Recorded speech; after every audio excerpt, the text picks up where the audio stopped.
तो चलिए शुरू करते हैं इंडस वैली सिविलाइजेशन यूनिट 2। पहले हम खत्म कर चुके हैं प्री हिस्टोरिक इंडिया। आज हम करने वाले हैं इंडस वैली सिविलाइजेशन यानी कि सिंधु घाटी सभ्यता। अब ये जो यूनिट है this has been the favourite topic of UPSC all along.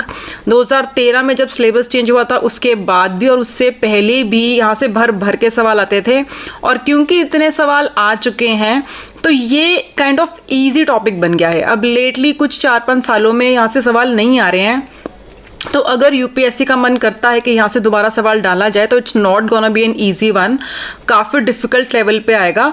और हो सकता है करंट अफेयर से रिलेटेड भी हो, बिकॉज इससे रिलेटेड करंट अफेयर्स में भी कुछ ना कुछ आ रहा है, वो भी हम देखेंगे। तो ये टॉपिक हम काफ़ी डेप्थ में करने वाले हैं और काफ़ी अच्छे से कवरेज करेंगे, ताकि अगर वो क्वेश्चन जो आने वाला है वो अगर हम नहीं भी फिगर आउट कर पा रहे हैं तो हमारी इतनी नॉलेज बाकी कंपेटिटर्स, बाकी एस्पिरेंट्स के मुकाबले इतनी ज़्यादा हो कि हम एटलीस्ट ऑप्शंस एलिमिनेट करके राइट आंसर तक प्रीलिम्स में पहुंच सकें। ठीक है, ये मैं आपको गारंटी दे सकती हूँ। तो शुरू करते हैं। पहले मैं आपको इंडस वैली सिविलाइजेशन का एक ओवरव्यू दे देती हूँ। देखो, इंडस वैली सिविलाइजेशन के बारे में पहले हम इंट्रो पढ़ेंगे, उस टाइम की और कौन सी सभ्यताएं थी, फिर यहाँ की पॉलिटिकल ऑर्गेनाइजेशन कैसी थी, एग्रीकल्चर था, इकोनॉमी कैसे चलती थी, सोसाइटी कैसी थी, क्या यहाँ पे रूलिंग क्लास थी कि नहीं, कॉन्क्वेस्ट होते थे कि नहीं, वॉर्स होते थे कि नहीं। इस पर सवाल आ चुके हैं ऐसे टॉपिक्स पे, इसलिए हमें ये टच करने पड़ेंगे। एंड एंड में हम इसके इंपॉर्टेंट सिटीज़ की बात करेंगे और फिर कंक्लूड करेंगे कि ये अचानक से इतनी डेवलप्ड सिविलाइजेशन, इतनी आगे बढ़ी हुई सभ्यता एकदम से विलुप्त हो जाती है कुछ सालों बाद और इसका नामो निशान नहीं रहता। तो इसके कारण क्या थे, कौन कौन से आर्कियोलॉजिस्ट्स ने क्या क्या रीजनिंग दी है।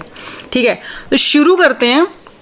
फर्स्ट इज कि भाई उस टाइम पे, अब बात हो रही है यहाँ पे आज से 4,500 साल पहले की। ठीक है, 2500 BC की बात हो रही है, यहाँ से लेके 1750 BC एनसीईआरटी की ये टाइमलाइन है जहाँ पे हम इंडस वैली सिविलाइजेशन का पीरियड गिनते हैं।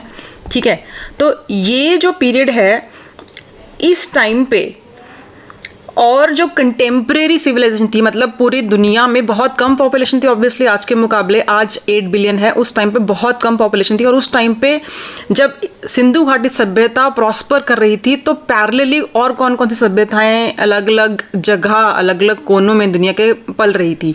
तो उसमें थी मेसोपोटामिया और इजिप्शियन। अब इजिप्शियन सिविलाइजेशन थी यहाँ पे नाइल नदी के किनारे, और मेसोपोटामिया थी यहाँ पे जो प्रेजेंट डे इराक और सीरिया है, वहाँ पे मेसोपोटामिया उस टाइम पे उस एरिया को बोलते थे। और यहाँ पे बहुत सारी सभ्यताएं आई। उस टाइम पे सुमेरियन सभ्यता जो थी वो यहाँ पे फ्लरिश कर रही थी। इसी के साथ ही साउथ एशिया की बात करें तो चाइना में हुआंगहो नदी जो है वहाँ पे एक सिविलाइजेशन पल रही थी। ठीक है, तो इसी टाइम पे जब मेसोपोटामिया और इजिप्शियन सिविलाइजेशन वहाँ पे पल रही थी, ये इनके कंटेम्प्रेरीज हैं। कंटेम्प्रेरीज मतलब समकालीन, उसी टाइम पे ये भी थी। तो यहाँ पे इंडिया, अफगानिस्तान और करंट जो पाकिस्तान है उस एरिया में इंडस और सरस्वती नदी इस टाइम पे नहीं है, विलुप्त हो चुकी है। तो इंडस अभी है, यहाँ पे पल रही थी सिंधु घाटी सभ्यता। इसको हड़प्पन सिविलाइजेशन भी कहते हैं, और वो इसलिए कहते हैं क्योंकि Harappa was the first city जो एक्सकेवेट हुआ था, जो हमें मिला था इस सिविलाइजेशन से रिलेटेड। ठीक है, क्वेश्चन यहाँ पे 2 बनते हैं। एक तो ये बनता है कि it was the first urban civilisation in South Asia में। अर्बन, देखो एक तो होती सिविलाइजेशन, एक थी अर्बन। अर्बन हम इसे क्यों कह रहे हैं कि यहाँ पे शहरीकरण देखा गया था। शहर के जो गुण, जिस सिटी लाइफ जिसको हम बोलते हैं कि बहुत ही प्लान्ड इंफ्रास्ट्रक्चर है, ठीक है, और फैसिलिटीज़ बहुत अच्छी हैं, वैसा पूरे साउथ एशिया में this was the first urban civilisation in South Asia. Second question जो बनता है वो ये है कि इसकी कंटेम्प्रेरी सिविलाइजेशन कौन सी थी, Egyptian and Mesopotamia. This was the introduction. आगे चलते हैं। अब ये जो मैप है, इस मैप को देखिए, ये मैंने उठाया है एनसीईआरटी से, और ये मैप आपको याद होना चाहिए। थ्रू आउट दिस सेशन हम बार बार इस मैप पे आएंगे क्योंकि इस मैप की अहमियत बहुत ज़्यादा है, इससे आपको बहुत ज़्यादा इन्फॉर्मेशन मिलती है। और कोई भी सवाल आता है इंडस वैली सिविलाइजेशन से रिलेटेड, आप ये मैप बेसिक आउटलाइन, इतना डिटेल में नहीं बट बेसिक आउटलाइन आप ज़रूर बना के आएंगे। क्या क्या बना के आएंगे? First of all Indus valley civilisation का आप पीरियड लिख दीजिए, ठीक है। अब पीरियड जो मैंने बताया है, और ये थोड़ा सा कॉन्ट्रोवर्शियल है, ये आप मेंशन कर सकते हैं because this is straight from NCERT, ठीक है। बट अगेन जो मैंने आगे डिस्कस किया that is more wide spread but that is more accepted. और यहाँ पे ऑलरेडी प्रीवियस ईयर क्वेश्चंस में, प्रीलिम्स के पेपर में सवाल आ चुके हैं कि वेस्टर्न मोस्ट, और नॉट जस्ट प्रीलिम्स, यूपीएससी का स्टेट लेवल जो एग्जाम्स होते हैं आपके स्टेट सिविल सर्विसेज के, उसमें भी ये सवाल आ चुका है कि वेस्टर्न मोस्ट पॉइंट कौन सा है, ईस्टर्न, मतलब सिंधु घाटी का जोग्राफिकल स्प्रेड पे सवाल आ चुके हैं कि कहाँ से कहाँ तक फैला हुआ था। तो वेस्टर्न मोस्ट की बात करें तो पाकिस्तान में एक जगह है सुख्ता गैंडोर, ठीक है। सुख्ता गैंडोर जगह is the western most point. Eastern most जगह की बात करें इस एरिया की तो आलमगीरपुर है, ये है मेरठ के पास जगह है यूपी में, ये ईस्टर्न मोस्ट पॉइंट आ जाता है। और सदर्न मोस्ट, अब ईस्टर्न मोस्ट और सदर्न मोस्ट ये दोनों पॉइंट्स इंडिया में लाई कर रहे हैं, ये आप याद रखना। सदर्न मोस्ट में दैमाबाद है जो कि महाराष्ट्र में है, एंड नॉर्दर्न मोस्ट में है शोर्तुगाई जो कि अफगानिस्तान में है, ठीक है। तो ये मैंने आपको kind of proper rectangle triangle तो कुछ नहीं बन रहा बट एक क्वाड्रिलेटरल बन रहा है, ये this is the boundary of Indus valley civilisation. और इसमें मेन जो सिटीज़ हैं वो हम आगे डिस्कस करेंगे। इसमें एक मैं आपको मैप ये दिखाना चाहती हूँ। अब हम बात कर रहे हैं कि सिंधु घाटी सभ्यता क्यों कहते हैं, क्योंकि ये सिंधु रिवर यानी इंडस रिवर के आसपास ये फ्लरिश हुई थी। बट हम बात कर रहे हैं आज से 4500 साल पहले की, ठीक है। तो उस टाइम पे क्या वो नदी वही कोर्स, वही रास्ता फॉलो कर रही थी जो आज कर रही है? बिल्कुल नहीं। ये जो आप ब्राउन में देख रहे हैं सॉलिड और डॉटेड लाइंस ब्राउन में, दिस वाज द कोर्स उस टाइम पे, कोर्स ऑफ द रिवर। और आज की तारीख में ये जो ब्लू आप पूरा नेटवर्क है, this was the river system जो आज की तारीख में हमें देखने को मिलता है। तो अगर कोई ऐसा सवाल आता है, यूपीएससी पूछती है, तो आपको कुछ नहीं करना है, ज़्यादा डिटेल में नहीं जाना है, एक ब्लू वाला या एक आप सिस्टम ड्रॉ करके बोल दीजिए कि ये करंट है, और उसे थोड़ा सा सदर्न में नीचे नीचे लाइंस बना के बोल देना कि ये एंशियंट है। बट इसमें ये ध्यान रखना है कि जो घग्गर रिवर है, अब घग्गर हाकड़ा बेल्ट देखो, सबसे ज़्यादा सेटलमेंट्स जो मिली हैं वो इंडस रिवर के किनारे नहीं मिल रही हैं, वो घग्गर रिवर जो आज की है which forms the border of Punjab and Rajasthan, ठीक है। ऊपर पंजाब है, नीचे राजस्थान है, इसकी बीच में जो बाउंड्री है that is formed by Ghaggar river. तो जो घग्गर हाकड़ा रिवर सिस्टम है, ठीक है, इसके आसपास सबसे ज़्यादा सेटलमेंट्स के खुदाई में एविडेंसेस मिली हैं when it comes to Indus valley civilisation. But ancient time पे अगर हम देखें तो तब ये सिस्टम पूरा इंडस रिवर सिस्टम से कनेक्टेड था, आज की तारीख में वो टूट चुका है। देखो जो ब्लू लाइन्स आपको दिख रही हैं यहाँ पे, घग्गर हाकड़ा जो रिवर सिस्टम है that is cut off from Indus वाला, ठीक है। ये आपको ध्यान रखना है, अगर इस पर सवाल आता है तो UPSC would actually make sure कि आपको ये डिफरेंस पता हो कि उस टाइम पे ये कनेक्टेड था, अब नहीं है, ठीक है। ये कंसेप्ट आपका क्लियर होना चाहिए, ठीक है। नेक्स्ट हम चलते हैं, ये मैप की आपके बाउंड्रीज पता चलती हैं, इंडिविजुअल जो सिटीज़ हैं इंपॉर्टेंट सिटीज़ वो हम आगे करेंगे। शुरुआत करते हैं। देखो अब इसकी खुदाई कैसे शुरू होती है, कहाँ से पता चला, कैसे शुरुआत होती है? तो देखो एलेक्जेंडर कनिंघम साहब हैं ये, ठीक है। लुक एट हिम, देखने से लग रहा है कि काफ़ी सीरियस पर्सनालिटी है इनकी।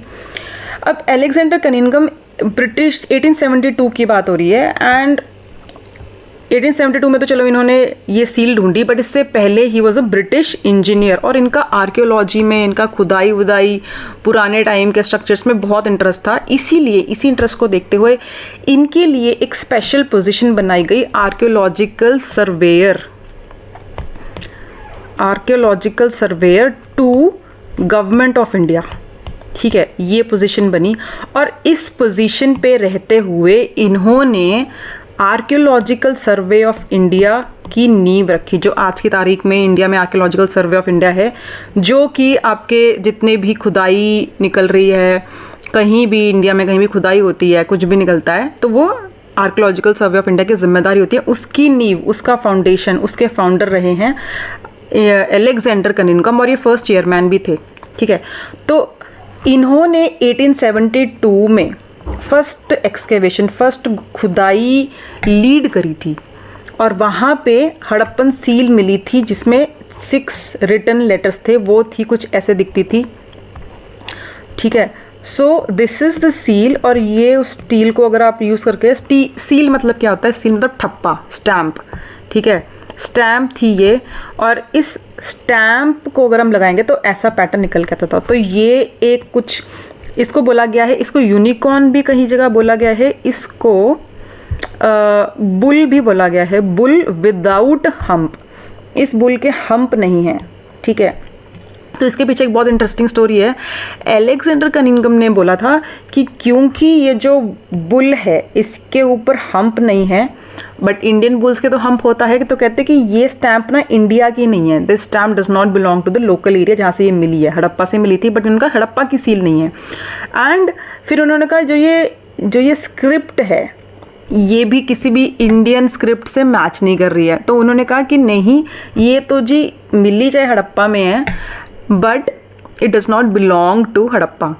And later on major Clark जो थे, इन्होंने बोला कि कितने गलत थे अलेक्जेंडर कनिंघम कि इन्होंने हड़प्पा की स्टैम्प को बोल दिया कि हड़प्पा की स्टैम्प ये नहीं थी। ठीक है, एनीवेज इस स्क्रिप्ट के बारे में हम आगे और पढ़ेंगे, बहुत इंटरेस्टिंग पॉइंट्स, और स्क्रिप्ट के बारे में करंट अफेयर से आप ज़रूर पॉइंट्स लिख के अगर स्क्रिप्ट के ऊपर कोई भी सवाल आता है, बिकॉज स्क्रिप्ट बहुत चर्चा में है इस टाइम पे।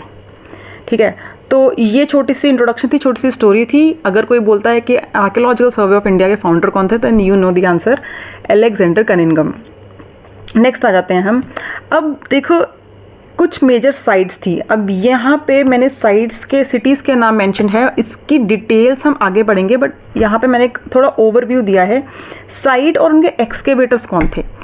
एक्सकेवेटर्स मतलब जिन्होंने लाइक लीड करा था, उन्होंने खुद खुदाई नहीं करी होगी ऑफ कोर्स, जैसे कि अगर हम बोलें कि ताजमहल किसने बनवाया, तो शाहजहां ने बनवाया था, उन्होंने खुद नहीं जाके बनाया था, वो तो मिस्त्रियों ने, वो तो मजदूरों ने बनाया था। अगेन सिमिलरली, तो ये excavation was led by these people. ठीक है, इट वाज डन बाय जो लोकल लेबरर्स होंगे, उन्होंने किया होगा, या कभी कभी एक्सकेवेटर खुद भी इमोशनल होकर इन्वॉल्व हो जाते हैं। But again this is extra knowledge, ये शायद यूपीएससी पॉइंट ऑफ व्यू से इतनी इंपॉर्टेंट नहीं है, बट अगर हमें एक्सट्रीम लेवल पे प्रिपेयर करना है, if you have extra time, then do remember these names. और इसमें भी इट्स अ लॉन्ग लिस्ट, तो अगर आप ये 1, 2, 3 और 4, ये 4 नाम भी अगर आप याद कर लेंगे, then you are ahead of the game. बहुत सारे एस्पिरेंट्स को ये भी नहीं पता होगा, तो ये पता है तो एटलीस्ट आप कहीं ना कहीं फिगर आउट कर पाएंगे कि एलिमिनेशन हो जाए और निकल आए आंसर। ठीक है, और इससे बियॉन्ड यूपीएससी शायद आपसे एक्सपेक्ट भी नहीं करेगी। ठीक है, तो देख लेते हैं। देखो लोथल, अब थोड़ा सा हम कनेक्टर्स में आपको बता देती हूँ कि इसमें से कंसेप्ट कैसे याद रखने हैं और क्या क्या चीज़ें इंपॉर्टेंट है। लोथल है तो फर्स्ट तो आपको सिटी की लोकेशन पता होनी चाहिए, कौन सी रिवर पे वो सिटी बसा हुआ है वो पता होना चाहिए, इस पर सवाल आ जाता है। रिवर का नाम आपको ज़रूर उस सिटी से रिलेटेड पता होना चाहिए। अब लोथल अगर हम यहाँ देखें तो it is in Gujarat, it is on the river, ये है रिवर साबरमती। ठीक है, ये है रिवर माही, बट ये लोथल जो है ये रिवर साबरमती के किनारे बसा हुआ है। एंड ये बिल्कुल देखो बिल्कुल टच कर रहा है यहाँ पे जो वाटर बॉडी है उसके बिल्कुल साथ में टच करता है, इसलिए इसे डॉकयार्ड भी बोलते हैं। डॉकयार्ड मतलब कि शिप्स यहाँ से आते थे, यहाँ पे खड़ते थे और उनकी मरम्मत, उनसे लोडिंग अनलोडिंग सामान उतारना चढ़ाना वो सब करते थे, तो डॉकयार्ड भी कहा गया है इसे। और रिवर कौन सी है, रिवर यहाँ पे है साबरमती। ठीक है, आगे डिटेल्स हम इसके बारे में आगे पढ़ेंगे, अभी मैं सिर्फ आपको ओवरव्यू दे रही हूँ। And it is in Ahmedabad Gujarat, it was excavated by SR Rao. अब देखो इसमें एक पैटर्न निकल के आता है कि अगर इंडियन नेम है, ठीक है, इंडियन नेम है तो it would be post independence, 1947 के बाद की ही डेट होगी। 1957 है, SR राव ने लेड करी है लोथल। फिर आता है कालीबंगन। अब कालीबंगन मतलब black bangles, Kalibangan black bangles, और ये मिली है राजस्थान में, left bank of Ghaggar river. Again मैंने आपको बताया कि Ghaggar river forms the boundary between Punjab and Rajasthan. अब घग्गर रिवर की बात हो रही है तो उसकी लेफ्ट बैंक की, अब लेफ्ट राइट का आप कैसे डिसाइड करते हो कि रिवर का लेफ्ट राइट क्या होता है? तो रिवर जिस डायरेक्शन में फ्लो कर रही है, रिवर के पानी का एक फ्लो होगा, एक डायरेक्शन होगा, जिस डायरेक्शन में फ्लो कर रही है आप उस डायरेक्शन की तरफ देखते हुए आपका लेफ्ट राइट डिसाइड होता है। तो अगर रिवर आपकी ऐसे फ्लो कर रही है, ठीक है, नॉर्थ है, ये साउथ है, तो यहाँ से आ रही है, नॉर्थ वेस्ट से अगर आ रही है और साउथ ईस्ट की तरफ जा रही है, तो ये डायरेक्शन है इसका। और इस डायरेक्शन में अगर आप देखते हैं तो this is right and this is left, ठीक है। घग्गर की पोजीशन अगर हम देखें तो यहाँ पे तो आपको क्लियर नहीं हो पाएगा, बट अगेन पंजाब और राजस्थान का जो बाउंड्री है वो थोड़ी ऐसे डायरेक्शन में है, ठीक है। एंगल आप देख लीजिए, नॉर्थ वेस्ट से साउथ ईस्ट वाले डायरेक्शन में, और ये है राजस्थान। तो लेफ्ट की बात हो रही है तो इस साइड ऑब्वियसली, इसीलिए कालीबंगन राजस्थान में पाया जा रहा है। अगर राइट वाली साइड होता तो ये पंजाब में पाया जाता। तो left bank of Ghaggar river में कालीबंगन शहर पाया गया है, which is on Ghaggar river, and it was excavated by Amalananda Ghosh, BB Lal and BK Thapar. पूरे नाम आपको याद करने की ज़रूरत नहीं है, सारे तीनों के तीनों इंडियन नेम्स है, तो पोस्ट इंडिपेंडेंस की ही बात हो रही होगी। एंड घोषलाल थापर भी अगर आपको याद नहीं हो रहा, GLT अगर आप याद कर लेते हैं, एलिमिनेट कर लेंगे। देखो जितना कम आपको याद रख के कंसेप्ट सॉल्व हो जाए, क्वेश्चन सॉल्व हो जाए, उतना अच्छा है। तो GLP याद रख लेंगे तो figure out, you can figure out कि अगर ऑप्शंस में घोष दिख रहा है तो घोष हो सकता है, लाल दिख रहा है थापर, लाल दिख रहा है, थापर दिख रहा है, तो you can figure it out. Recall कर लेता है इंसान, सामने ही आंसर होता है, आपको मेंस में इतना डिफिकल्ट सवाल नहीं आएगा। This is for prelims. Next आता है आपका चानूदारो। अब चानूदारो इज़ इन पाकिस्तान। ये यूपीएससी ने पिछले कुछ सालों में क्या यूपीएससी का पैटर्न रहा है कि ये ज़रूर पूछते हैं कि कौन कौन सी साइट्स इंडिया में हैं और कौन कौन सी साइट्स पाकिस्तान में। ये आपको बहुत क्लियर होना चाहिए। तो देखो लोथल, कालीबंगन अभी तक इंडिया में रहे हैं, चानूदारो इज़ इन पाकिस्तान। ये जो मैंने सी ग्रीन में मार्क कर रखे हैं, ब्लूइश में, दीज आर इन पाकिस्तान। तो चानूदारो, कोट डीजी, अमरी एंड सुक्ता गेंडोर, जो कि हमने देखा था कि वेस्टर्न मोस्ट साइड भी है इंडस वैली सिविलाइजेशन की। ये चारों 1 2 3 4 ये चारों की चारों साइट्स पाकिस्तान में हैं। तो पाकिस्तान में ये है। इसके अलावा हड़प्पा और मोहनजोदारो जो मेन साइट्स हैं, फ्लैगशिप साइट्स ऑफ IVC, वो भी पाकिस्तान में हैं। उसके अलावा मोस्टली जो साइट्स हैं वो आपकी इंडिया में आप लेके चलो, वो अब आगे मैप में और मैं आपको ढंग से दिखाऊंगी। अभी के लिए हम एक्सकेवेटर्स पे फोकस कर रहे हैं। नेक्स्ट आता है आपका रंगपुर। अब रंगपुर जो है बिल्कुल लोथल के बगल में है, यहाँ पे मैप में नहीं है तो मैंने खुद से मार्क कर दिया है। लोथल के जस्ट लेफ्ट साइड पे आपको दिखाना है रंगपुर, अगर मैप में प्लॉट करने को आता है। And it is on the left bank of Mahar river. अब माहर रिवर मैंने ढूंढा, कहीं मेरे को मिली नहीं, may be it's a very small river, but अगर आप माहर रिवर सर्च करोगे ना तो आपको एक माहर रिवर महाराष्ट्र में भी दिखाएगा, but that is not what we are talking about. ये गुजरात की बात हो रही है। तो यहाँ पे आप माहर रिवर लिख देना, चाहे प्लॉट मत करना, बिकॉज गलत भी हो सकता है। And they were discovered by these 2 people, Vats and Rao, ठीक है, इंडियन नेम्स है। फिर इनके आप नाम याद कर लीजिए। इनके एक्सकेवेटर्स के नाम इतने इंपॉर्टेंट नहीं है, याद करने की ज़रूरत नहीं है। ये आप ज़रूर याद कर लीजिए, राखीगढ़ी हरियाणा। लेटेस्ट जो भी एक्सकेवेशन मिली हैं और वो किसने ढूंढी हैं, that is Amarendra Nath, 2014 is very latest. तो ये तो आपको पता होना चाहिए।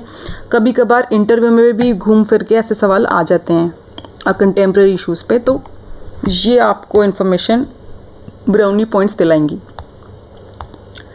नेक्स्ट आ जाइए। अब देखो सबसे बड़ी बात इस सिविलाइजेशन की यही थी, टाउन प्लानिंग। इतना ज़्यादा प्लान्ड इंफ्रास्ट्रक्चर था इस पूरी सिविलाइजेशन का। इस पे ये जो फ़ोटो है ये रियल फ़ोटो है। अगर आपके शहर में या आप कहीं खुदाई कर रहे हैं या आप किसी मैदान में जाते हैं और कहीं ऐसे पत्थर से खोदते खोदते आपको पूरा का पूरा ऐसा एक शहर निकल के आपको देखने को मिले, ऐसे पत्थर, ऐसी दीवारें, ठीक है, तो आपका क्या रिएक्शन होगा? और जब आपको ये पता चले कि ये तो आज से 4000 और 5000 साल पहले की स्ट्रक्चर्स हैं, इतने पुराने स्ट्रक्चर्स हैं, तो इमेजिन कि इतने ज़्यादा डेवलप्ड थे उस टाइम का ह्यूमन बीइंग भी, उस इतनी ज़्यादा प्लानिंग, राइट एंगल पे आपके स्ट्रक्चर्स हैं, दीवारें पक्की ईंटों से बनी हुई हैं, ठीक है, भट्टी में पकी हुई ईंटें जो होती हैं उससे बनी हुई हैं, एंड अटैच्ड वॉशरूम्स हैं, रोड्स के नीचे नालियां हैं जो कि ढकी हुई हैं, अंडरग्राउंड नालियां हैं, ठीक है, और फर्स्ट फ्लोर भी है, अटैच्ड वॉशरूम्स हैं। तो ये सब चीज़ें अगर आप बोलेंगे कि इवन इंडिया में भी आज की तारीख में, पूरे इंडिया में भी, इंडिया इज़ जस्ट 37% अर्बनाइज्ड, ठीक है, 70% या 64% अभी भी बोलते हैं कि it is India lies in villages. गाँव में कहाँ इतनी फैसिलिटीज़, कहाँ इतने स्ट्रक्चर्स प्लान्ड आपको मिलते हैं। तो उस टाइम पे 4-5 हज़ार साल पहले अगर इतनी प्लान्ड, इतने अच्छे, इतने शहरीकरण हो चुका था इंडिया में, और अचानक से वो विलुप्त हो जाता है, और फिर कुछ हज़ार साल बाद गंगा नदी के किनारे एक और सभ्यता शुरू होती है, जो कि हम अगले चैप्टर में पढ़ेंगे, वैदिक सिविलाइजेशन। तो दुख होता है कि इस सिविलाइजेशन का एकदम से विलुप्त हो जाना। आज की तारीख में इस सिविलाइजेशन से कोई हमारे एंसेस्टर्स जिंदा नहीं हैं, ठीक है। तो यही था most interesting part, mysterious part of Indus valley civilisation. उनकी स्क्रिप्ट भी इतनी डिफरेंट है कि आज तक डेसिफर नहीं हो पाई है, मतलब उनकी स्क्रिप्ट क्या लिखा है हमें आज तक समझ में नहीं आया है। तो these are the very mysterious things about this civilisation. Points आपको यूपीएससी में मोटे मोटे क्या लिख के आने हैं, 200-300 वर्ड से ऊपर का सवाल नहीं आएगा। फोर्टिफिकेशन मतलब कि किले आपको मिले हैं, गढ़, किले बने हुए, फोर्ट्स बने हुए मिले हैं आपको, well plan streets, right angle पे स्ट्रीट्स हैं, लेन्स, ड्रेनेजेस, ड्रेन्स मैंने आपको बताया कि ढकी हुई नालियाँ मिली हैं, सड़कों के नीचे से जा रही हैं। एंड सिटाडेल और एक्रोपोलिस, सिटाडेल एंड एक्रोपोलिस मतलब कि सिटाडेल मतलब होता है एक रेज्ड प्लेटफॉर्म, मीन्स अ रेज्ड प्लेटफॉर्म, ठीक है। व्हाट डज दिस मीन कि हर एक सिटी में ऑब्वियसली कुछ ना कुछ ऊंचा एरिया होगा, कुछ ना कुछ नीचा एरिया होगा, बिल्कुल समतल तो नहीं होगा, कुछ ना कुछ तो टेरेन की, हर एक जोग्राफी की अपनी अपनी वो होता है, प्रॉपर्टीज़ होती हैं।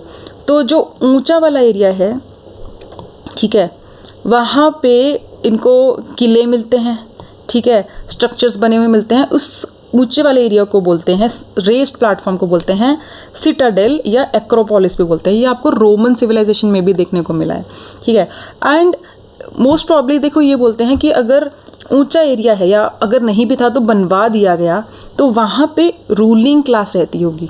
अब थोड़ा सा अगर आप दिमाग लगाएं, क्वेश्चन ऐसे ट्विस्टेड भी आ सकता है कि ऊंची जगह होने का मतलब और नीची जगह होने का मतलब एक ये भी होता है, नीची जगह पे आम प्रजा रहेगी, ऊंची जगह पे एक रूलिंग, अगर ऊंची जगह मिल रही है, सिटाडेल एक्रोपोलिस मिल रहा है, तो इसका मतलब वहाँ पे रूलिंग क्लास रहती होगी। एंड रूलिंग क्लास ऊंची जगह पे क्यों रहेगी? इसके 2-3 कारण हैं। एक तो ये कि रूलिंग क्लास यहाँ से अपनी पूरी प्रजा पे नज़र रख सकती है, कौन कहाँ है क्या नहीं। दूसरा रीज़न ये है कि मान लीजिए कल को कहीं और से अटैक होता है, किसी और सोसाइटी से, किसी और राजाओं का, तो रूलिंग क्लास ऊंची जगह पे उसको दिखेगा दूर से कि अटैक हो रहा है, लोग आ रहे हैं, घोड़े दौड़ के आ रहे हैं। It will get time to prepare for its defence. And third है कि क्लाइमेट, मान लीजिए फ्लड आ गया, ठीक है, आप जब प्लॉट लेते हैं, आप ज़मीन लेते हैं, आपके पेरेंट्स ने घर लिया होगा, तो वो देख के लेते हैं कि भाई यहाँ आज 10-20 साल में मतलब कितना ऊंचा, फ्लड तो नहीं आएगा, पानी तो नहीं इकट्ठा जाएगा, ठीक है, या नींव आप ऊंची रखते हैं ताकि पानी घर के अंदर ना इकट्ठा हो जाए। तो यही कारण होता है कि रूलिंग क्लास भी ऊंची जगह पे रहेगी कि कल को फ्लड आता है तो पानी सारा प्रजा डूबेगी, हम बच जाएं, ठीक है। मतलब ठीक है, ये थोड़े सेल्फिश नेचर होती है हर सिस्टम की, but that is the real reason. Grid system मैंने आपको बता दिया कि 90 डिग्री, और इवन जो ब्रिक्स मिली हैं, ब्रिक्स का एक पर्टिकुलर रेशो है, प्रोपोर्शन है, ठीक है। ब्रिक का जो है कि लेंथ, ब्रेड्थ और हाइट एक पर्टिकुलर रेशो, पर्टिकुलर प्रोपोर्शन में है, ना इधर है ना उधर है। तो इमेजिन कीजिए हर चीज़ इतनी मेजर्ड, इतनी सिस्टमैटिक उस टाइम पे थी, कितने आगे, अगर वो सिविलाइजेशन आज की तारीख में ज़िंदा होती तो वो कहाँ पहुँच गए होते, ठीक है। अब ये जो फोटो है ये आगे भी आएगी। दिस इज़ मोहनजोदारो जो सिटी वहाँ पे था, इस पे मूवी भी बनी है ऋतिक रोशन की। तो ये जो सिटी था फ्लैगशिप सिटी है, मेन सिटी आता है जो सिंधु घाटी सभ्यता को रिप्रेजेंट करता है। इसका उन्होंने इंटीरियर री इमेजिन किया है बेस्ड ऑन जो खुदाई में जो भी निकला। एंड लुक एट दिस, देखो ये अगर आप थोड़ा स्कीमेटिक ये डायग्राम बना के भी आ सकते हैं ना एग्जाम में, बहुत पॉइंट्स मिलेंगे। ये रोड है, रोड पे बल्ब चल रहे हैं, ठीक है। नीचे देखिए आप नाली सिस्टम बनाया हुआ है और वो ढका हुआ है रोड से। यहाँ पे स्टेयर्स हैं, कमरे बने हुए हैं, अटैच्ड वॉशरूम है और नालियाँ बनी हुई हैं कि फर्स्ट फ्लोर से पानी नीचे कैसे आएगा। फिर ये वरांडा है, वरांडे के आसपास ये फर्स्ट फ्लोर तीनों साइड से घिरा हुआ है, ठीक है। ये क्रॉस सेक्शन उन्होंने दिखाया है। एंड ये मेन रोड है, सारे जो घर हैं मेन रोड के साइड पे ही बने हुए हैं और यहाँ से पानी निकल रहा है। और ड्रेनेज सिस्टम जो है, पानी यहाँ पे नालियों से निकल के मेन जो रोड के नीचे की जो नाली है, मेन ड्रेनेज है, उससे आगे जा रहा है। तो वेरी वेरी वेल प्लान्ड, ठीक है। नेक्स्ट हम कुछ इनके सेगमेंट्स पे आ जाते हैं। एग्रीकल्चर कैसा था, ट्रेड एंड कमर्स कैसा था, पॉलिटिकल ऑर्गेनाइजेशन कैसी थी, ठीक है। तो सबसे पहले हम एग्रीकल्चर की बात कर लेते हैं। खेती बाड़ी वहाँ पे होती थी, नहीं होती थी, कैसी होती थी, क्या उगाते थे, क्वेश्चन इस पे आ सकता है, ठीक है। इंडिया आज की तारीख में it's land of villages. Agriculture कहते हैं कि इंडिया में agriculture is the main source of employment, ठीक है। 17% कॉन्ट्रीब्यूशन है जीडीपी को। बट एम्प्लॉयमेंट के टर्म्स में इट इज़ अराउंड 47%। और अगर हम एग्रीकल्चर एंड एलीड एक्टिविटीज़ भी ले लें, जिसमें कि आपके डेयरी आ जाता है, फिशरीज आ जाता है, मीट आ जाता है, तो इट्स मोर देन 55%, अराउंड 57% तक एम्प्लॉयमेंट जो दे रहा है that is given by agriculture and allied sectors. तो इसकी इंपॉर्टेंस उस टाइम पे भी बहुत थी, आज की तारीख में भी बहुत है।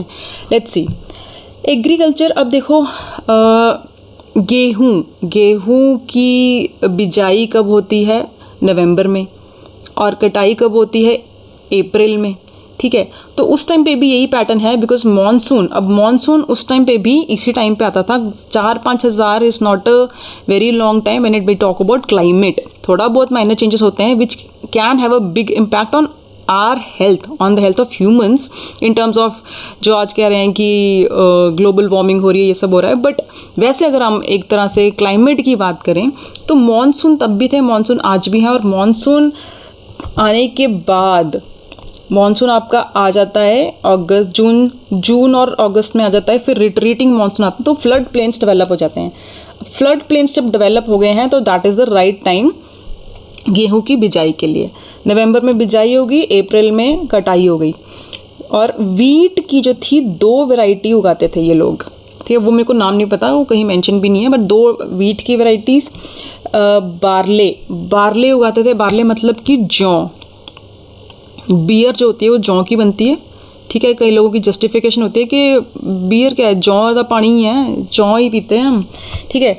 और इसके अलावा राई, पीज इज़ मटर, सेसमे इज़ तिल, डेट्स आपको पता है छुआरे, एंड मस्टर्ड इज़ सरसों।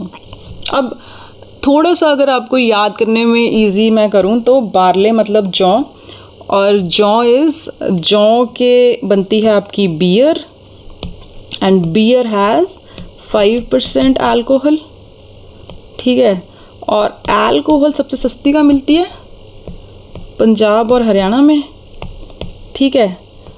तो एंशियंट टाइम में इंडस वैली सिविलाइजेशन में भी जौ कहाँ उग रही है, हरियाणा में, ठीक है। ज़्यादा चेंज नहीं होता है 4-5 हज़ार साल में। तो Banawali is a place near Hisar जहाँ पे जौ बारले उगता था इंडस वैली सिविलाइजेशन के टाइम पे।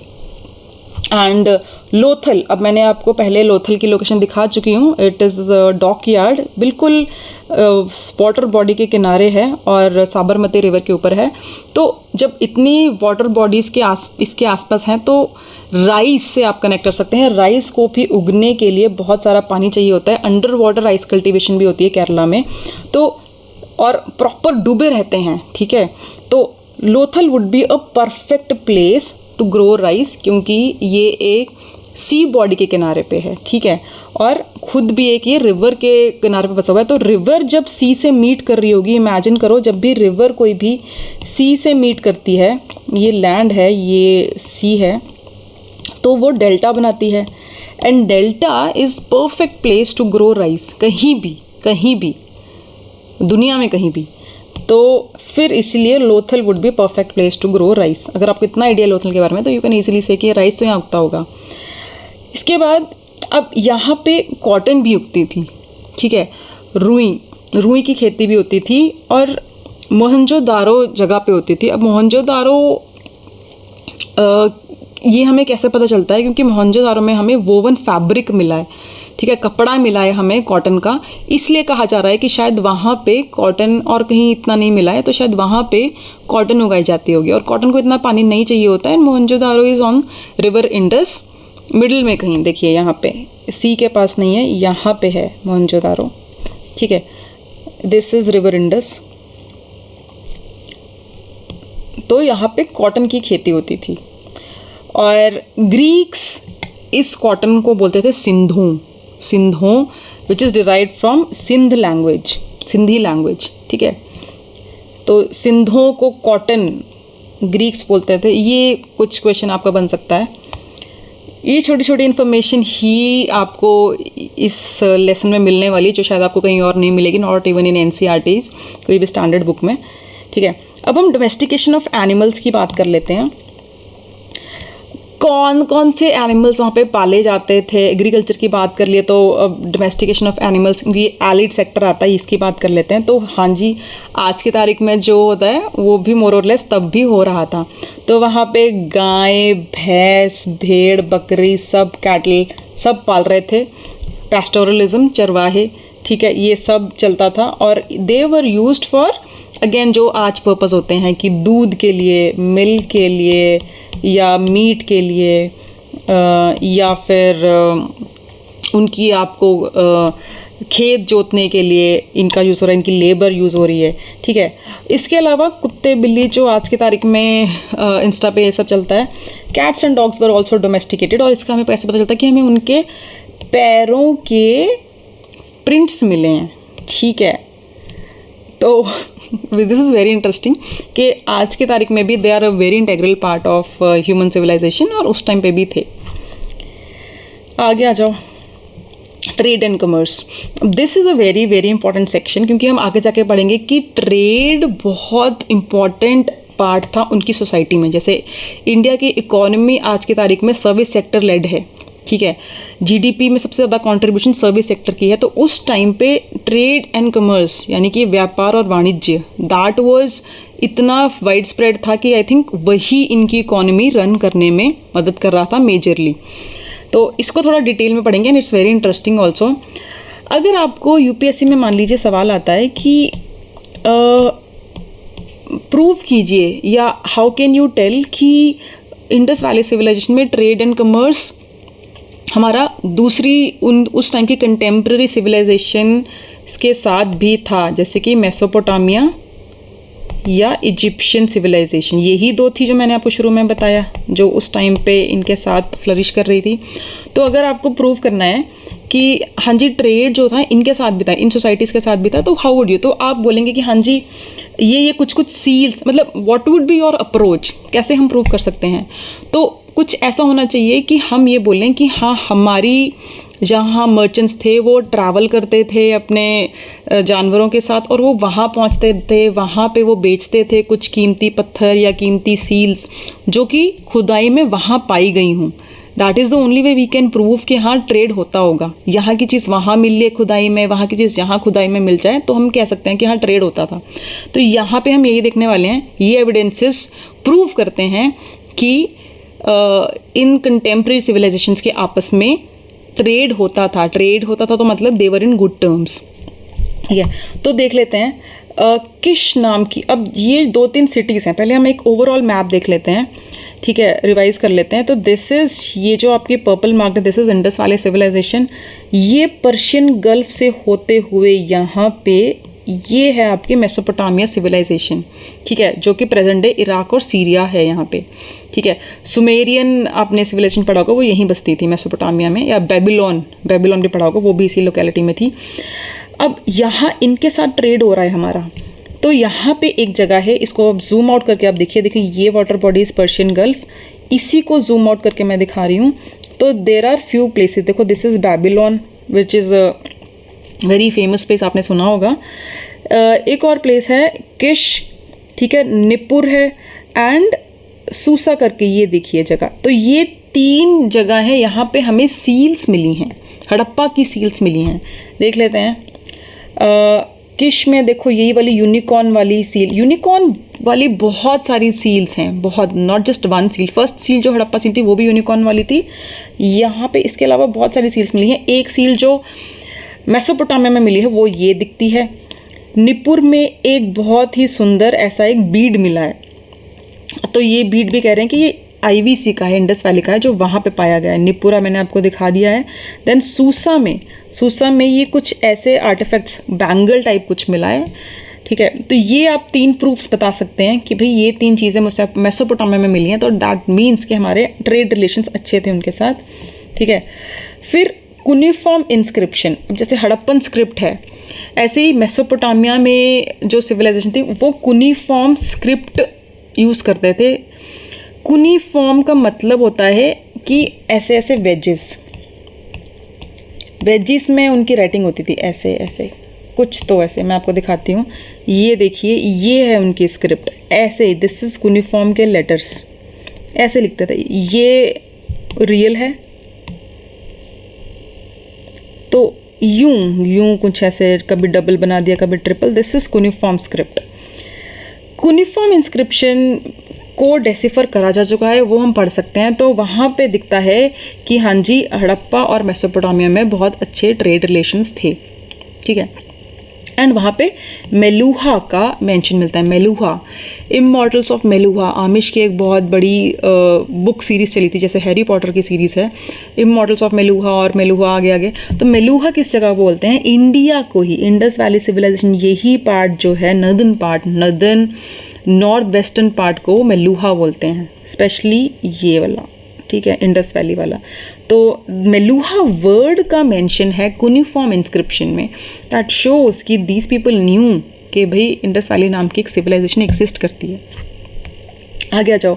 Harappans carried a long distance trade off lapis lazuli. Lapis lazuli बहुत, आप UPSC की जब तैयारी करते हो ना, तो काफ़ी जगह पे मिलता है हिस्ट्री में पढ़ने को। ये बहुत ही सुंदर अट्रैक्टिव ब्लू कलर का, ब्राइट ब्लू कलर का स्टोन होता है, जो कि सिर्फ अफगानिस्तान में पाया जाता है। जब आप लेपिस लजुली पढ़ते हो तो बाय डिफ़ॉल्ट आंखें बंद करके बोल दो कि अफगानिस्तान का पत्थर है, वहाँ से इतनी सारी जगह पे एक्सपोर्ट होता था ये। तो ये इसका रॉ मटेरियल है, फिर ये पत्थर हैं, देखिए इसके बीड्स बनते हैं, वेरी अट्रैक्टिव। आज के तारीख में भी इसकी ज्वेलरी, बीड्स, सब कुछ बनता है। It's a very rare bright coloured blue coloured stone. तो हड़प्पा में लैपिस लजुली का इंपोर्ट होता था अफ़गानिस्तान से।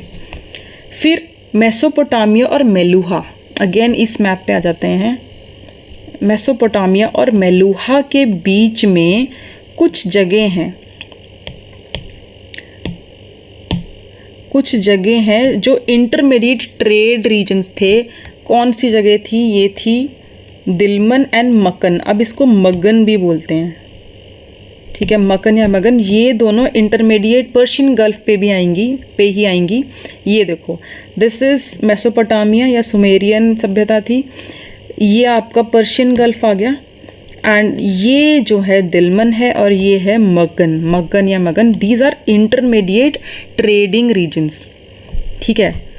मगन एंड दिलमन एंड मगन, ऐसे देख लीजिए, दिलमन एंड मगन, देवर इंटरमीडिएट ट्रेड रीजन्स जो इंडस वैली और मेसोपोटामिया के बीच में आते हैं। तो ये आपको एलिमिनेशन में, मल्टीपल स्टेटमेंट्स में, मैच द फॉलोइंग में आ सकता है ये सवाल। पॉलिटिकल ऑर्गेनाइजेशन कैसी थी? पॉलिटिकल ऑर्गेनाइजेशन, अब देखो सिटाडेल मिला है, यानी कि एक रेस्ड प्लेटफॉर्म मिला है, तो हम ये तो कह रहे हैं कि भाई इतनी इगैलिटेरियन सोसाइटी तो नहीं थी कि सब बराबर हों, जैसे कम्युनिज्म में बोला जाता है कि सब बराबर हैं, ऐसा तो नहीं था।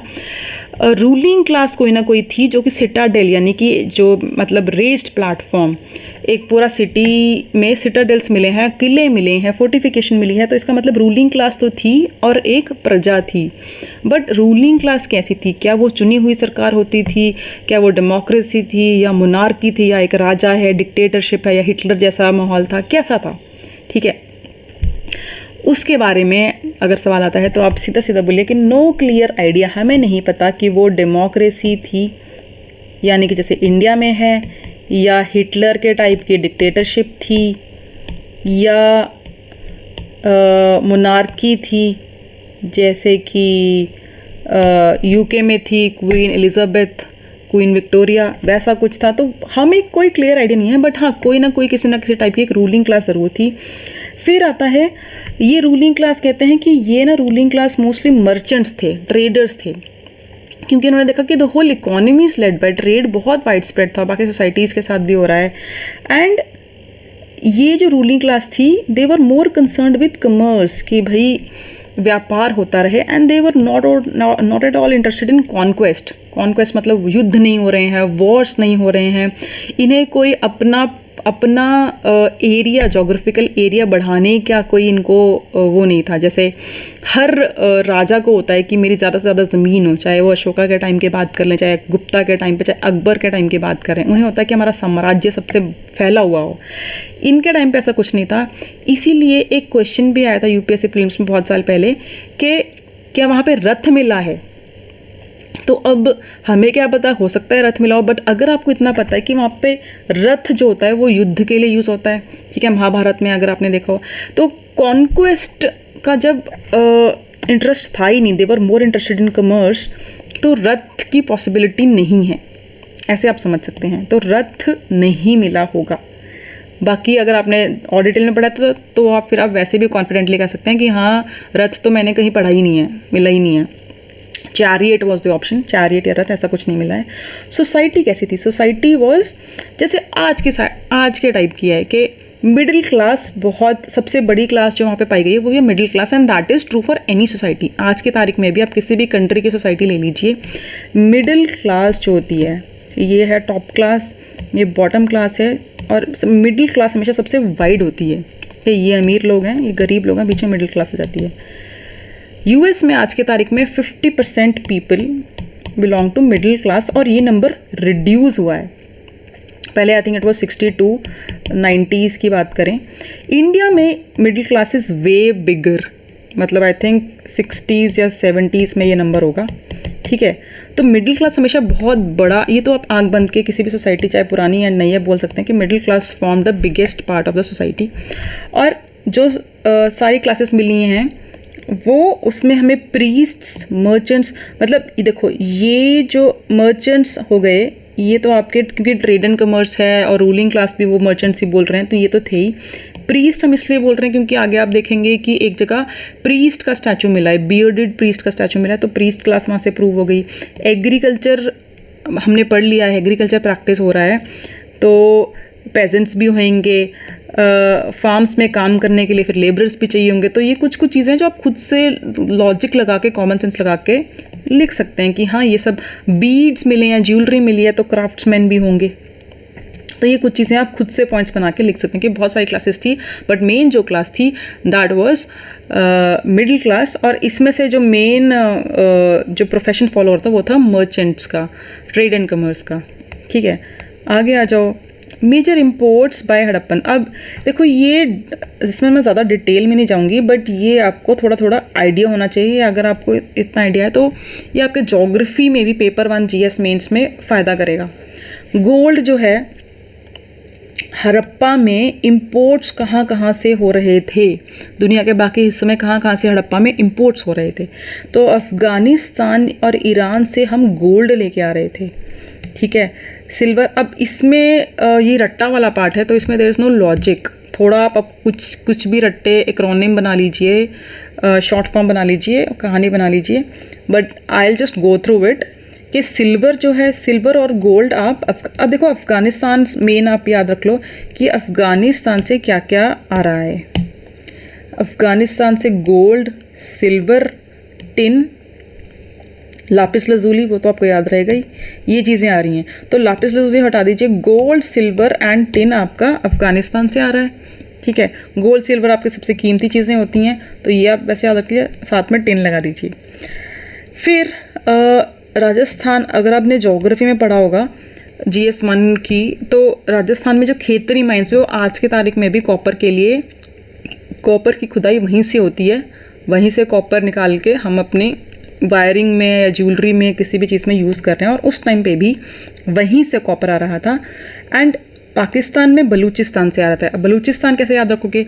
पाकिस्तान में 4 प्रोविंस हैं, उसमें से एक है बलूचिस्तान। बलूचिस्तान आप याद ऐसे रख सकते हो कि first of all it's the most disturbed province of Pakistan, and Malala Yousafzai वो यहीं से बिलोंग करती हैं।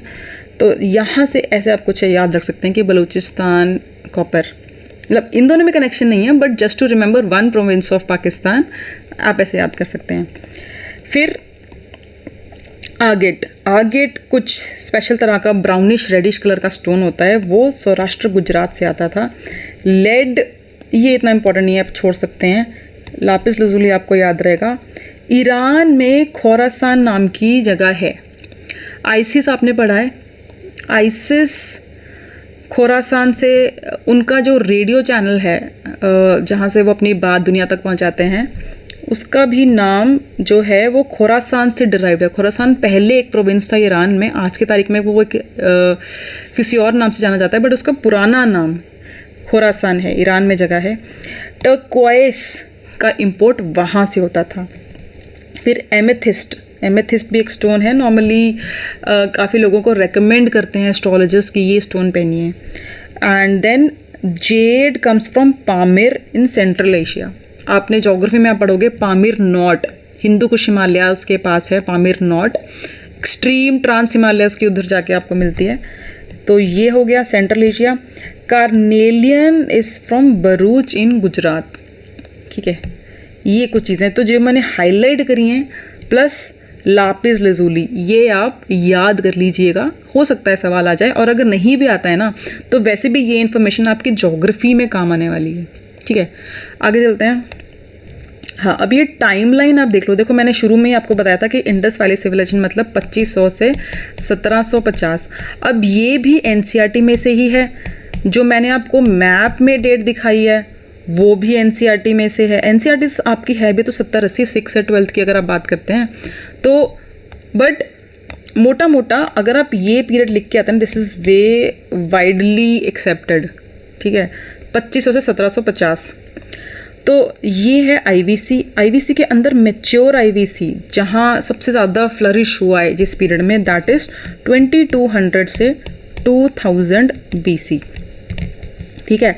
एंड ये बात अब देखो, ये जो पूरी टाइमलाइन है ना, ये आपको एक बहुत ही बर्ड्स आई व्यू देती है, बहुत बिगर पिक्चर देती है कि ये 4000 BC से 1000 BC का जो टाइम है, ये है नियोलिथिक पीरियड।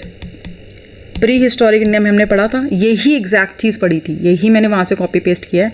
नियोलिथिक के अंदर ही आपका सिंधु घाटी सभ्यता का पीरियड आएगा, उसके अंदर चैल्कोलिथिक टाइम भी नियोलिथिक का, अभी जो ग्रीन वाला है 2300 से 700, this is also part of neolithic, later neolithic in fact, and this overlaps specially with the mature phase of IVC Chalcolithic.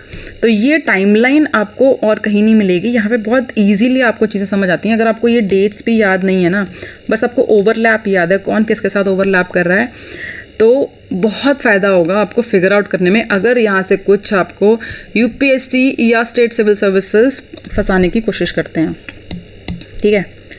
आगे आ जाओ, स्क्रिप्ट्स एंड सील्स। अब this is a very interesting part, और यहाँ पे आपका आजकल न्यूज़ में भी बहुत चल रहा है, पिछले 2-3-4 सालों में कुछ जो भी खुदाई में मिलता है तो इससे रिलेटेड ज़रूर होता है। अब वन रीज़न हम ये कहते हैं कि वहाँ पे ट्रेड एंड कमर्स बहुत ज़्यादा था और merchant class was the ruling class, ठीक है, व्यापारी लोग रूल करते थे। उसका रीज़न ये भी है कि यहाँ पे सील्स बहुत ज़्यादा मिली हैं, बहुत ज़्यादा सील्स। एंड सील मतलब स्टैम्प, ठप्पा। तो स्टील्स और ठप्पे जो होते हैं वो नॉर्मली आपके ट्रेड में बहुत यूज़ होते हैं, ठीक है। यहाँ की सील वहाँ बेचती, वहाँ की सील यहाँ बेचती, तो ये बताता है कि वहाँ से मैंने खरीदी थी। सील्स का ट्रेड के साथ डायरेक्ट लिंक होता है। स्क्रिप्ट की बहुत, हाँ, अब script was in news a lot. देखो क्या है हड़प्पन स्क्रिप्ट। पहली बात तो this is right to left, जैसे उर्दू होती है, उर्दू वैसे हम हिंदी कहाँ से पढ़ते हैं, लेफ़्ट टू राइट, ठीक है, ऐसे पढ़ते हैं, लेफ़्ट टू राइट। उर्दू भी होती है, हम राइट टू लेफ़्ट पढ़ते हैं। एंड ये जो स्क्रिप्ट है हड़प्पन, ये भी आप जब पढ़ने की कोशिश कर रहे हो तो ये राइट टू लेफ़्ट है, ऐसे पढ़ी जाती है। ये इतना तो हम समझ गए, पूरी तरह डेसिफर नहीं हुई है, पूरी तरह हम समझ नहीं पाए हैं, बट इतना समझ में आ रहा है कि ये फर्स्ट लेटर है, ये सेकंड लेटर है, थर्ड लेटर है, यहाँ से इधर पढ़ना है। सेकंड बात, इट इज़ पिक्टोग्राफिक एंड लोगोसिलेबिक। अब ये इंटरेस्टिंग चीज़ है, इसका मैं मतलब देती हूँ। पिक्टोग्राफिक मतलब पिक्चर्स का यूज़ हुआ है। अब यहाँ पे ये जो आप देखिए, ये क्या बनाया गया है ऐसे करके, ठीक है, this sometimes represents a picture. कुछ चीज़ें लाइन्स हैं, मतलब सारे जो कैरेक्टर्स हैं, सारे जो लेटर्स हैं, they don't represent a picture, but कुछ कुछ चीज़ें हैं दे रिप्रेजेंट अ पिक्चर। अब जैसे ये देखिए, ये इन्होंने क्या बनाया है ऐसे करके, this is something, may be this represent the picture, may be not. जैसे ये है दिस, ये जो 4 लाइनें हैं, शायद ये पिक्चर नहीं होगी, ठीक है। ये कुछ ऐसे विंड मिल जैसा लग रहा है, ठीक है, एक कुछ ये मछली जैसा लग रहा है। तो कुछ कुछ चीज़ें, कुछ कुछ लेटर्स जो हैं दे आर पिक्चर्स। एंड लोगोसिलेबिक, लोगोसिलेबिक मतलब क्या होता है कि कुछ कुछ लेटर्स जो हैं they represent a logo, a picture, और कुछ कुछ लेटर्स हैं दे रिप्रेजेंट सिलेबल। सिलेबल मतलब साउंड, जैसे अ, आ, ई, ऐसे साउंड्स, ठीक है। वॉवल्स जिनको हम इंग्लिश में बोलते हैं, ए, ई, आई, ओ, यू, वैसा कुछ। तो दैट इज़ वन रीज़न कि हम इस चीज़ को, इस स्क्रिप्ट को आज तक डेसिफर समझ नहीं पाए। क्यों? क्योंकि इट्स अ मिक्स, ठीक है। आप इंग्लिश पढ़ते हो, इंग्लिश में क्लियर है कि इतने कॉन्सोनेंट्स हैं, इतने वॉवल्स हैं, वॉवल्स की ये साउंड है। तो वहाँ पे कोई भी लेटर जो है इंग्लिश का 26 लेटर्स में से वो कोई पिक्चर रिप्रेजेंट नहीं कर रहा है, दे आर ऑल साउंड्स, ठीक है। यहाँ पे क्या हो रहा है, एक कोई लेटर है, कभी वो साउंड के लिए यूज़ हो रहा है, कोई और लेटर है that is use for picture, कोई और letter that is use for an idea, ठीक है। ये देखो साउंड है, आइडिया है, ऑब्जेक्ट के लिए यूज़ हो रहा है पिक्चर। तो एक ही स्क्रिप्ट में अलग अलग लेटर्स कभी किसी चीज़ के लिए हो रहे हैं, कभी किसी चीज़ के लिए। It's a very complicated script. इसीलिए आज तक इतने 400 अप टू 400 पिक्टोग्राफ्स मिल गए हैं। मतलब जितने भी लेटर्स हैं उसमें से 400 तो पिक्चर्स ही हैं, और बाकी के शायद साउंड आइडिया जो है वो हमें समझ नहीं आ रहा। खैर आगे चलते हैं। अब हाँ, अब रिसेंटली आई थिंक 2019 का एक न्यूज़ आर्टिकल था या 21 का होगा कि हड़प्पन जो स्क्रिप्ट है, अब ये आप कंटेम्प्रेरी चीज़ ज़रूर अपने आंसर में डालिए अगर आप हड़प्पन स्क्रिप्ट की बात कर रहे हैं अपने आंसर में, कि हाँ जी रिसेंटली ये पता चला है कि Harappan script is somehow link to Dravidian script. जो साउथ के 5 स्टेट्स हैं उनकी जो स्क्रिप्ट है द्रविडियन स्क्रिप्ट, जैसे Hindi is Devanagari script, south की द्रविडियन स्क्रिप्ट से इनका काफ़ी क्लोज रिलेशन है, काफ़ी मेल जोल है, ठीक है। तो ये आप लिख सकते हैं कि हाँ उससे शायद सिमिलर है। आज की तारीख में जो ये AI चल रहा है, आर्टिफिशियल इंटेलिजेंस, कहा जा रहा है कि अभी it's at an initial stage, may be in the coming time AI can help us decipher Harappan script. तो let's see if that is possible. तो फाइनली हमें इस बहुत ही इंटरेस्टिंग सोसाइटी क्या कहना चाहती थी अपनी स्क्रिप्ट में वो हम समझ सकेंगे, बट लेट्स सी।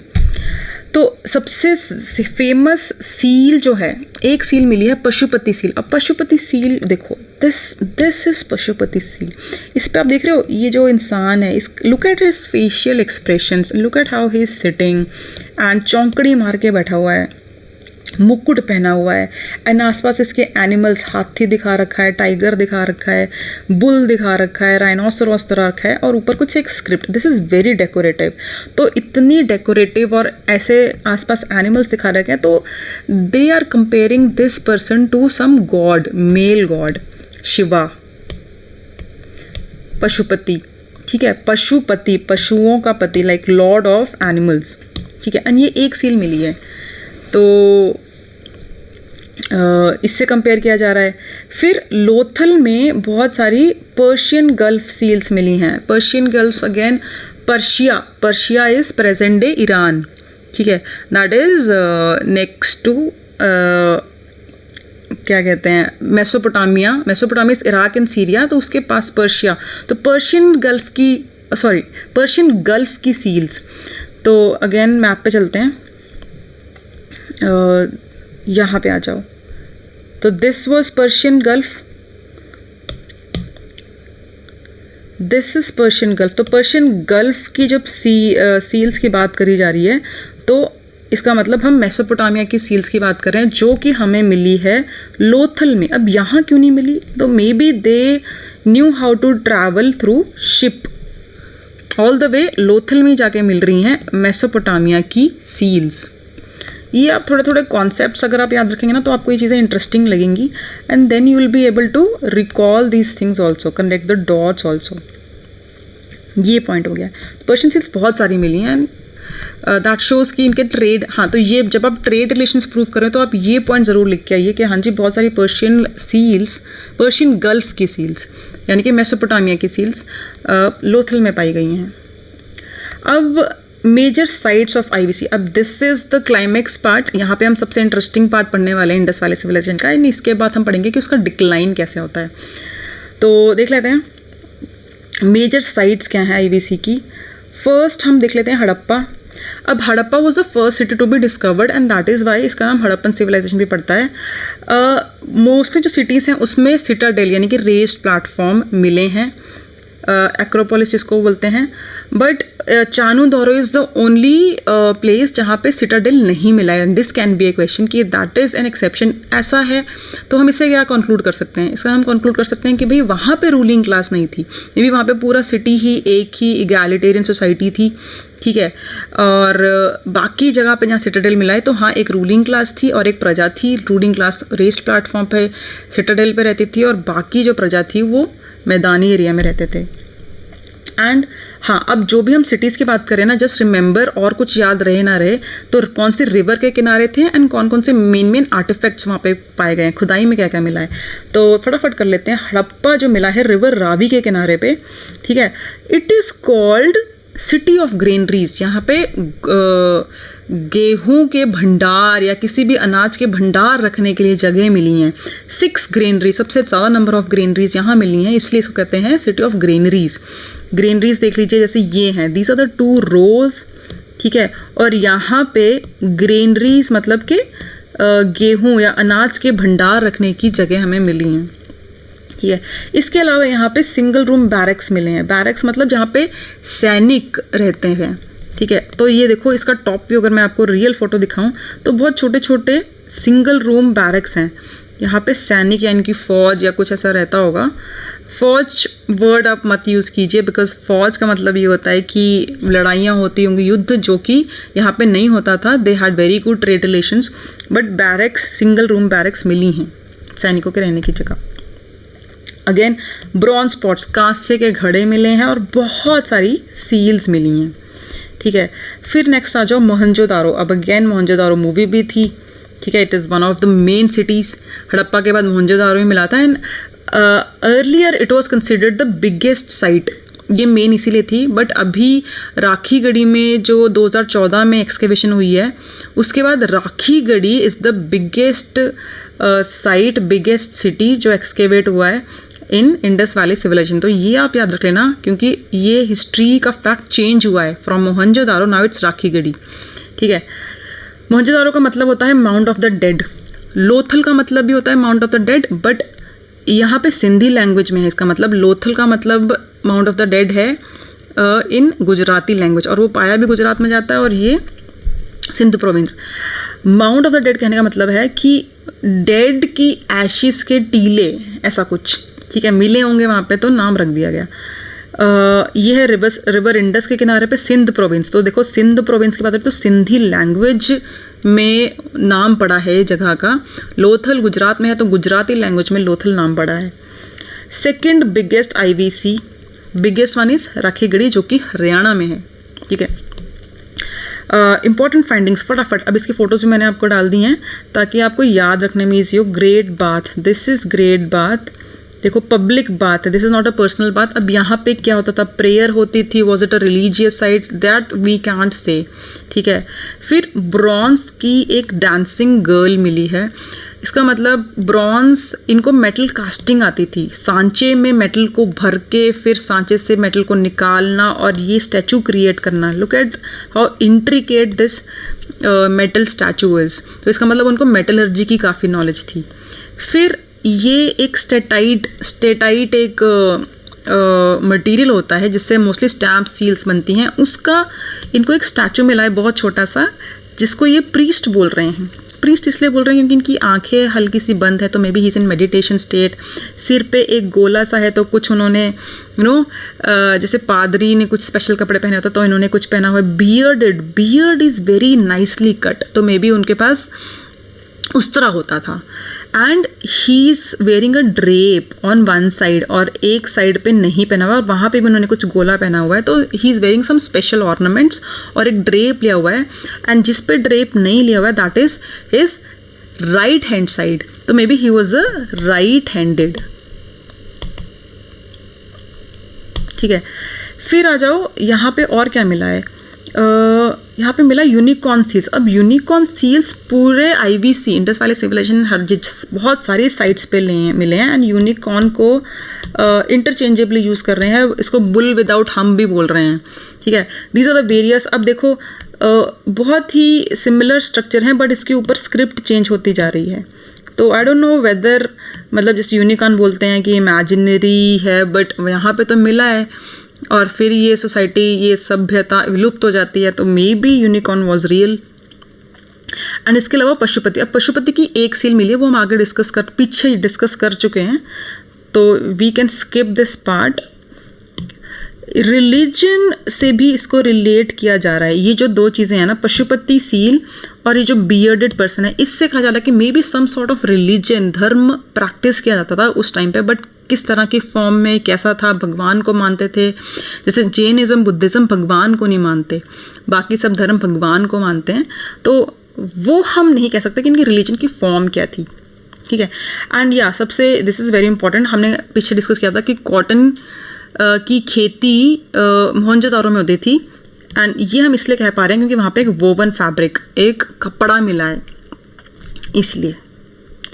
आगे आ जाओ, लोथल की बात कर लेते हैं। Lothal again it was a dockyard, ठीक है, साबरमती रिवर के किनारे है, ब्रिक बिल्ट लाइक स्ट्रक्चर, ठीक है। यहाँ पे शिप्स आते थे, उनकी मरम्मत होती थी, सामान उतारते थे, सामान चढ़ाते थे, and it was a trade centre.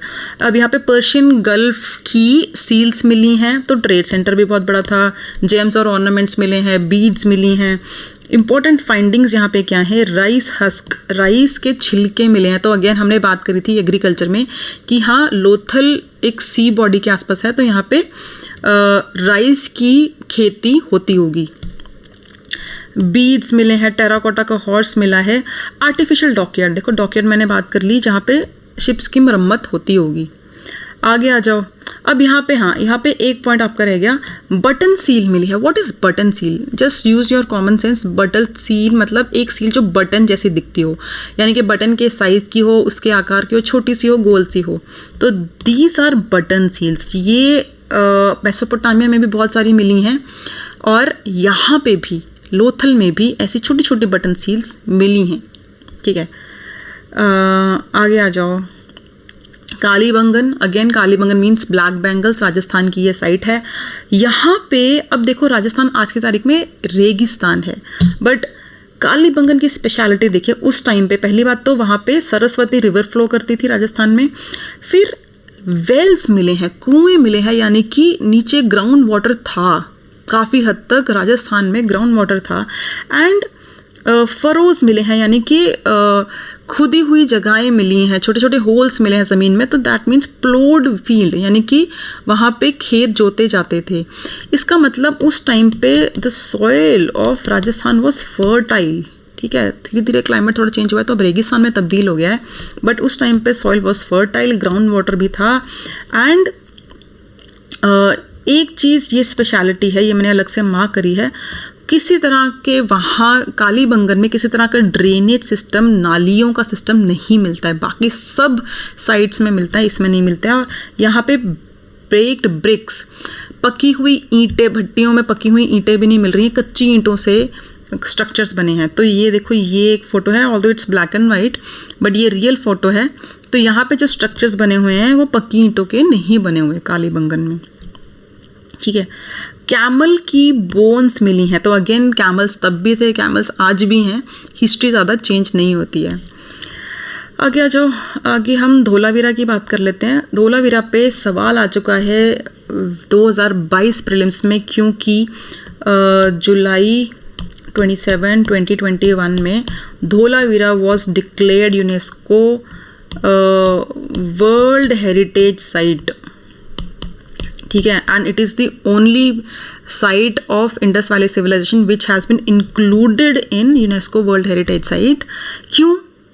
क्योंकि यहाँ पे वाटर रिजर्वॉयर सिस्टम, पानी का बहुत अच्छा सिस्टम था, पानी को प्रिजर्व करने का, पानी को बचाने का irrigation system and water reservoir system बहुत ही इंटरेस्टिंग था। अगर हम धोलावीरा को उस टाइम पे इमेजिन करें तो ऐसा कुछ ये दिखता था। पानी के स्रोत देखिए, ठीक है, drainage pipes and wells, water reservoirs, बहुत ही एडवांस्ड वाटर कंजर्वेशन था। और वाटर को यूज़ कैसे करना है, पानी बचाना कैसे है, पानी को स्टोर कैसे करना है, दिस वॉज वेरी डेवलप्ड। इसीलिए इसको वर्ल्ड हेरिटेज साइट में इंक्लूड किया गया है। And that is Y match the following में आई थिंक आया था, तो it was an easy one.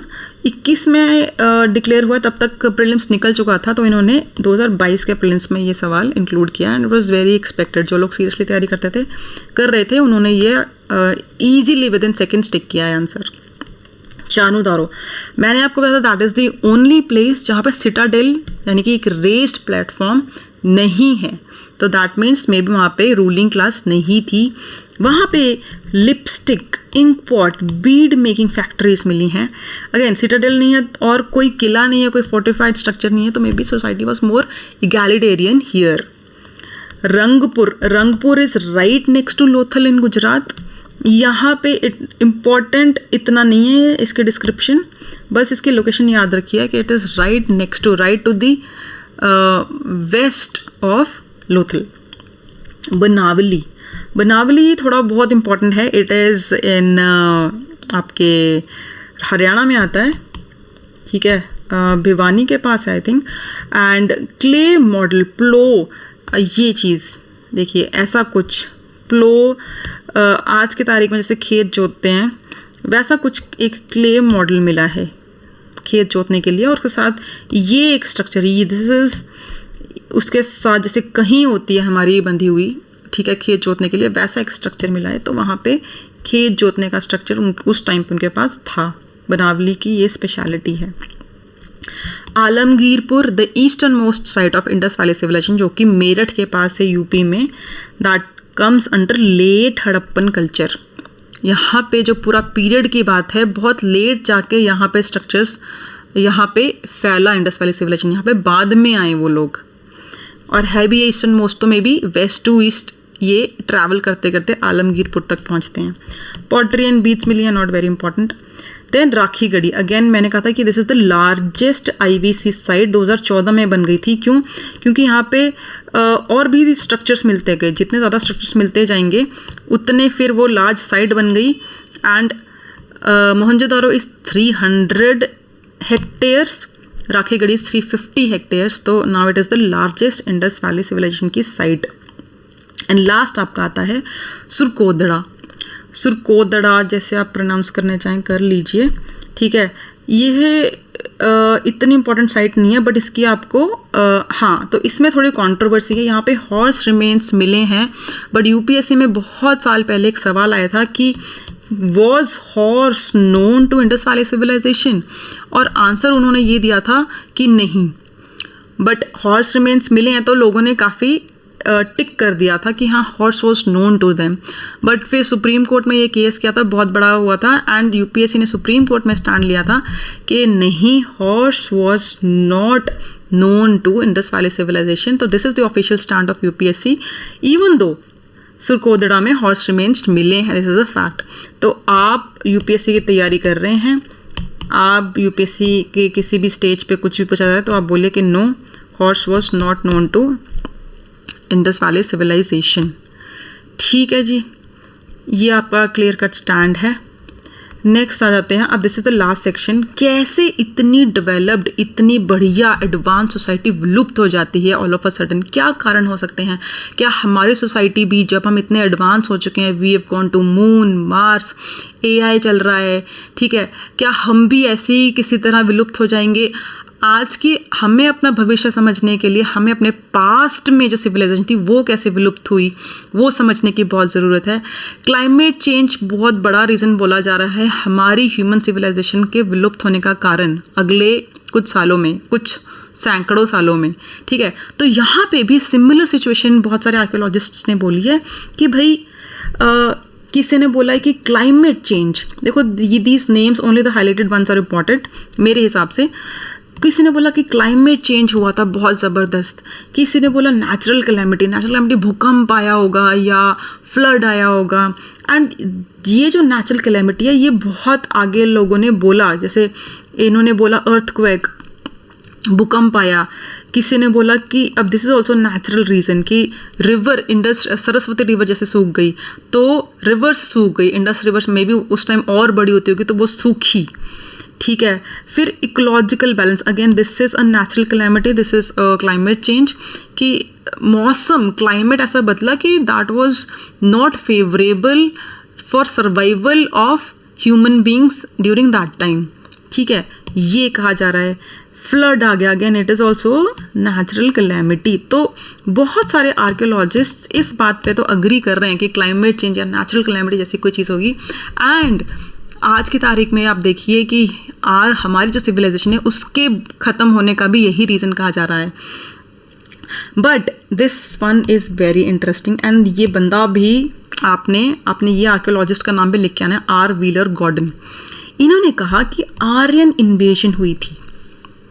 This is very interesting for 2 reasons. First of all, हम नॉर्थ में जो आज की तारीख में भी बोलते हैं आर्यन इन्वेजन की बात अंबेडकर, बाबा साहेब अंबेडकर जी ने भी करी है इसकी बात, और इसकी बात और भी काफ़ी सारे एक्सपर्ट्स ने करी है. ठीक है, स्कॉलर्स ने करी है. और ये एक और चीज़ से भी प्रूव होता है कि जो अभी रिसेंटली न्यूज़ में आया था कि हड़प्पन स्क्रिप्ट जो है that is very close to Dravidian script. तो कुछ ऐसा बोला जा रहा है कि आर्यंस ने इन्वेड किया, आर्यंस आए ऊपर से, सेंट्रल एशिया से आए, इन्होंने इन्वेड किया. अगर हड़प्पन स्क्रिप्ट द्रविडियन स्क्रिप्ट से मैच करी तो may be they were Dravidians. ठीक है, तो द्रविडियंस पे आर्यंस ने अटैक किया, दे वर पुश्ड बैक, ये सिविलाइजेशन विलुप्त हो गई. बट अगेन साउथ में द्रविडियंस शायद इसलिए मिलते हैं, पहले वो नॉर्थ में रहते थे बट वहाँ से सेंट्रल एशिया से तब अटैक होता है तो Dravidians got pushed back to South India and पूरा North India is invaded by a fair skin, iron skin, जिसको बोलते हैं कि fair skin, blue, green eyes हमें नहीं मिलती हैं, but then it got mixed with Dravidian people and that is why we have now black eyes. ठीक है, ट्रू आर्यंस को क्या बोलते हैं कि ब्लू आइज या ग्रीन आइज होती हैं और फेयर स्किन. तो ये एक रीज़न बोला गया था and this was very interesting. But ये सिर्फ इन्होंने ही कहा था, बाकी मोस्टली जो है उन्होंने नेचुरल कैलामिटीज़. एक और रीज़न है गॉर्डन चाइल्ड और स्टुअर्ट पिग ने बोला है, pardon my pronunciations here, external aggression. कि अभी तक हम क्या कह रहे हैं कि इनका कॉन्क्वेस्ट नहीं था, यहाँ पे कोई आर्मी नहीं पाई गई, यहाँ पे कोई रथ नहीं था. ठीक है, इनकी कोई डिफेंस की स्ट्रैटेजी नहीं थी. तो may be it was a very peaceful society and external aggression, किसी और सोसाइटी ने इस पर अटैक किया ना. दिस, ये दोनों चीज़ें ओवरलैप होती हैं कि मे बी आर्यंस ने इस पीसफुल सोसाइटी पे अटैक किया. External aggression may be from Aryans.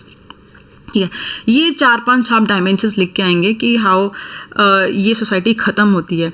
And always conclude your IVC को भी हिस्ट्री का क्वेश्चन होता है ना, उसको कंटेम्प्रेरी इशू से ज़रूर रिलेट करें.